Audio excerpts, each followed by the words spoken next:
नमस्कार दोस्तों, आज के हमारे इस वीडियो में हम आपके लिए महाशिवरात्रि की व्रत कथा लेकर आए हैं।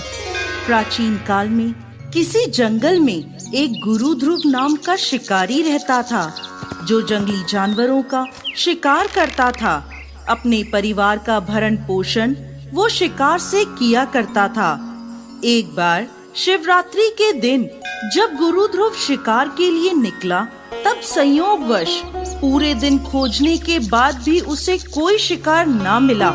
इस प्रकार दिन भर भूखे प्यासे शिकारी का शिवरात्रि का व्रत हो गया। उसके बच्चे, पत्नी एवं माता पिता को भूखा रहना पड़ेगा, इस बात से वो चिंतित था। सूर्यास्त होने पर वो एक जलाशय के समीप गया और वहाँ एक घाट के किनारे पेड़ पर थोड़ा सा पीने के लिए पानी लेकर चढ़ गया, क्योंकि उसे पूरी उम्मीद थी कि कोई ना कोई जानवर अपनी प्यास बुझाने के लिए वहाँ जरूर आएगा। वो पेड़ बील पत्र का था और उस पेड़ के नीचे एक शिवलिंग भी था, जो सूखे बेलपत्र से ढका होने के कारण दिखाई नहीं दे रहा था। रात का पहला पहर बीतने से पहले एक हिरनी वहाँ पानी पीने के लिए आई। उसे देखते ही शिकारी ने अपने धनुष पर बाण साधा। ऐसा करने से उसके हाथ के धक्के से कुछ पत्ते और जल की कुछ बूंदें नीचे शिवलिंग पर गिर गईं और अनजाने में शिकारी के पहले पहर की पूजा हो गई। पत्तों की आवाज से हिरनी ने जब ऊपर देखा तो भयभीत होकर शिकारी से कांपते हुए स्वर में बोली, मुझे मत मारो। शिकारी ने कहा, मैं और मेरा परिवार भूखा है, इसलिए तुम्हें नहीं छोड़ सकता। हिरनी भयभीत होकर शिकारी से जीवन दान की याचना करने लगी। बोली, मेरे छोटे छोटे बच्चे हैं और मेरे वापस लौटने का इंतजार कर रहे हैं। मैं उन्हें अपने पति को सौंप आऊं, फिर तुम मुझे मार देना। मुझे बस इतना समय दे दो। झूठ नहीं बोल रही, तुम मुझ पर विश्वास करो। मैं शीघ्र ही लौट आऊंगी। अगर मैं लौट कर ना आऊं तो मुझे वो पाप लगे जो विश्वासघाती और शिवद्रोही को लगता है। इस प्रकार हिरनी के विश्वास दिलाने पर शिकारी ने उसे जाने दिया और हिरनी वहाँ से चली गई। कुछ देर बाद शिकारी ने देखा कि एक मोटा ताजा हिरण जल पीने वहाँ आया है। उसने फिर से अपने धनुष पर बाण चढ़ाया और फिर से कुछ जल और बीलपत्र शिवलिंग पर चढ़ गए। इस प्रकार शिकारी की दूसरे पहर की पूजा भी हो गई। धनुष पर बाण चढ़ा देख हिरण ने पूछा, ये तुम क्या कर रहे हो?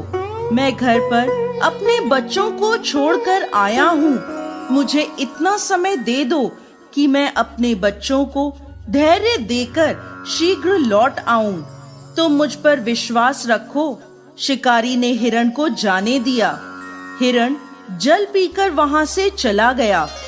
अब दोनों हिरण घर जाकर जब इकट्ठे हुए तो अपना अपना वृत्तांत एक दूसरे को सुनाते हुए बोले, हमें जल्द ही शिकारी के पास लौटना है। अपने बच्चों को धैर्य देकर जब वो चलने को तैयार हुए, सबसे पहले हिरनी बोली, मैं शिकारी के पास जाऊंगी और आप मेरे बच्चों का ख्याल रखना। हिरनी की बात सुनकर हिरण बोला, माँ के बिना बच्चों को कोई नहीं संभाल सकता। तुम यहीं रहो, मैं शिकारी के पास जाऊंगा। तब हिरनी बोली, पति के बिना पत्नी का कैसा जीवन?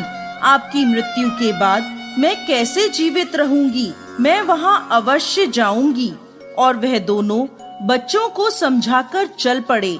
जब बच्चों ने देखा माता पिता जा रहे हैं तो हम क्या करेंगे, तब वो भी उनके साथ हो लिए। इस प्रकार वह सभी शिकारी के पास पहुँचे। उन्हें देखकर शिकारी ने झट से धनुष पर बाण चढ़ाया, जिससे फिर कुछ बीलपत्र और जल शिवलिंग पर चढ़ गया, जिससे शिकारी के तीसरे पहर की पूजा भी हो गई और उसके दुष्कर्म नष्ट हो गए और उसे ज्ञान की प्राप्ति हुई। हिरण ने कहा, हम सभी उपस्थित हैं, आप हमारा वध करके अपने परिवार की भूख मिटाइए। तब भगवान शंकर की कृपा से प्राप्त ज्ञान द्वारा शिकारी सोचने लगा, मुझसे तो यह अज्ञानी पशु ही धन्य हैं, जो कि परोपकार परायण होकर अपना शरीर दे रहे हैं, और मैं मनुष्य जन्म पाकर भी हत्यारा बन चुका हूँ। ये सोचकर शिकारी बोला, तुम सभी धन्य हो, तुम्हारा जीवन सफल है। जाओ, मैं तुम्हें नहीं मारता, तुम निर्भय होकर यहाँ से जाओ। शिकारी के ऐसा कहते ही स्वयं भोलेनाथ वहाँ प्रकट हुए और बोले, मैं तुमसे प्रसन्न हूँ, मन चाहा वर मांगो। ये सुनकर शिकारी भगवान के चरणों में गिर पड़ा, आंखों से आंसू बहने लगे। भगवान शंकर ने उसे सुख समृद्धि का वरदान देकर गुरु नाम प्रदान किया। दोस्तों, ये वही गुरु था जिसके साथ भगवान श्री राम ने मित्रता करी थी। तो दोस्तों, कैसी लगी आपको आज की हमारी महाशिवरात्रि व्रत की कहानी? हमें कमेंट बॉक्स में लिखकर जरूर भेजिएगा, और साथ ही साथ हमारे इस चैनल को सब्सक्राइब जरूर करें।